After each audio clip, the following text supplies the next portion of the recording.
বাংলাদেশের সাবেক প্রধানমন্ত্রী বেগম খালেদা জিয়ার প্রতি শ্রদ্ধা জানিয়ে ভারতের পার্লামেন্টে শোক প্রস্তাব পেশ করা হয়েছে। অধিবেশনে প্রায়ত মোট ৩ জন নেতার স্মরণে শোক প্রস্তাব আনা হয়। উঠে আসে বাংলাদেশের সাবেক ৩ বারের প্রধানমন্ত্রী প্রয়াত বেগম খালেদা জিয়ার নাম। बांग्लादेश के पूर्व प्रधानमंत्री के निधन पर गहरा शोक व्यक्त करती है और शोक संतप्त परिवारों के प्रति अपनी गहरी संवेदना व्यक्त करती है। अब सभा दिवंगत आत्माओं के सम्मान में मौन रहेगी। বেগম খালেদা জিয়ার প্রতি শ্রদ্ধা জানাতে রাজ্যসভায় ১ মিনিট নীরবতা পালন করা হয়। এ সময় উপস্থিত ছিলেন ভারতের প্রধানমন্ত্রী নরেন্দ্র মোদী, মন্ত্রিসভা এবং রাজ্যসভার সদস্যরা।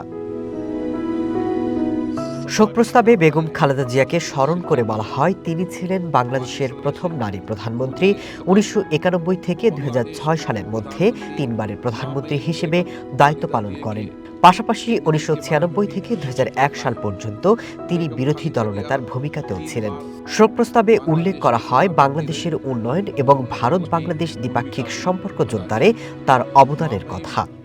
बांग्लादेश के पूर्व प्रधानमंत्री महामहिम बेगम खालिदा जिया के निधन के बारे में भी सूचित करना है। बेगम खालिदा जिया 3 बार बांग्लादेश के प्रधानमंत्री रही और उन्होंने बांग्लादेश की संसद में नेता प्रतिपक्ष की भूमिका भी अदा की। महामहिम बेगम खालिदा जिया का निधन 30 दिसंबर 2025 को हुआ।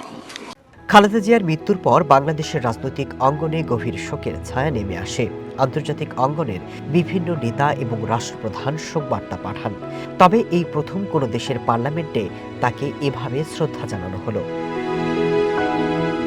শেখ হাসিনা সরকারের পতনের পর বাংলাদেশ ভারত সম্পর্কে টানাপোড়েন চলছে। এরই মধ্যে ভারতের পার্লামেন্টে খালেদা জিয়ার জন্য এই শোক প্রস্তাব গ্রহণের বিষয়টি ইতিবাচকভাবেই দেখছেন রাজনৈতিক বিশ্লেষকরা। Begum Khaleda Zia Masud Rana, one international desk. अदा की। महामहिम